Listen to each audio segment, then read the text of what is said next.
نقاط بررسی سطح یادگیری. معلم پیش از این که به شاگردان اجازه بدهد که به تمرین مستقلانه بپردازند، باید مطمئن شود که شاگردان آمادگی تمرین مستقلانه را دارند. برای حصول اطمینان از این کار، معلم از یک نوع ارزیابی سریع استفاده می کند و با استفاده از نتیجه‌ای که از این ارزیابی به دست می آورد، تصمیم می گیرد که آیا شاگردان را به سوی تمرین مستقلانه سوق دهد یا به گروه‌های کوچک.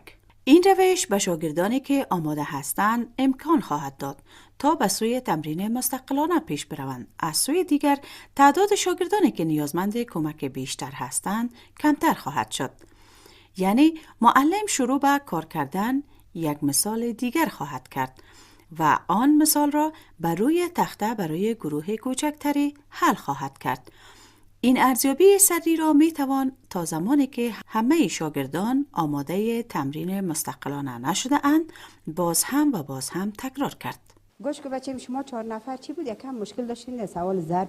اینال من این سوال در اینجا چی میکنم بر شما حل میکنم متوجه باشین. درست است؟ میایم بچه اول چی میکنین؟ خانه اول با خانه اول بالا چی میکنیم؟ ضرب میزنیم. ضرب زمانی چند میخونین.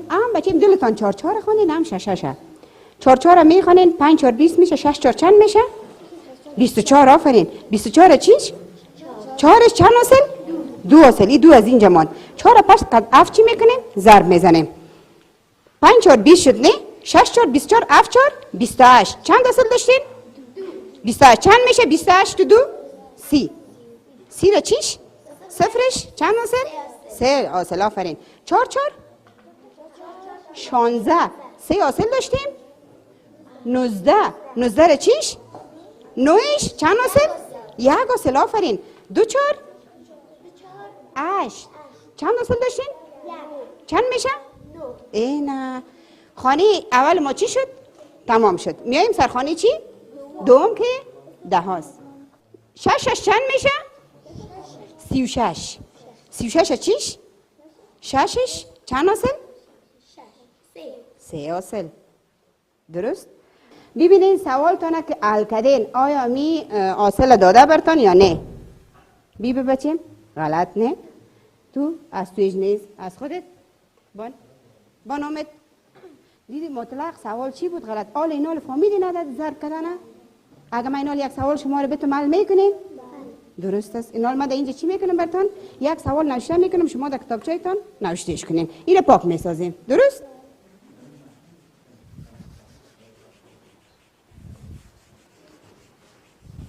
ما یک سوال میدم شما نوشته کنین. همه شاگردان آماده تمرین مستقلانه نشده اند باز هم تکرار کرد. بگیرین بچه. دیگه آمد. آفرین. خودتان میگی بچه 435 ضرب 23. بچه مال کنین این حاله ما ببینم که از کی درست است کی فهمیده.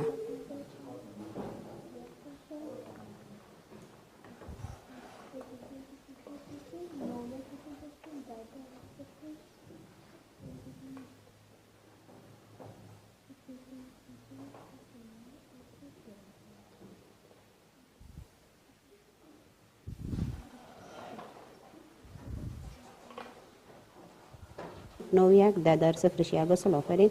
2 4 2 4 2 4 3 4 یک عدد چند است؟ 3 4 12 یک اصل داشتی 13. آفرین. خانه اول بخی درست است. از تو همونطور است. 13 درست است از خودت. آمد کوستو چی کردی؟ 13 31 نیست. خواه متوجه باش. 2 5 در صفرش درست در یک اصل 2 3 6 6 1 7. آفرین. چی میکنی بچه؟ آفرین. تو بخید سوال فهمیدی اینال در صفحه 42 مراجعه میکنی سوالای زور کار می. بچه صحیح بگی 3 5 15 درست. 2 5 10 2 3 6 6 1 7. آفرین. 2 4 8. آفرین دختره. برو صفحه 42 رو چی میکنی؟ مثل سنفیات بری تمرین‌ها را کار میکنی. آفرین. خودت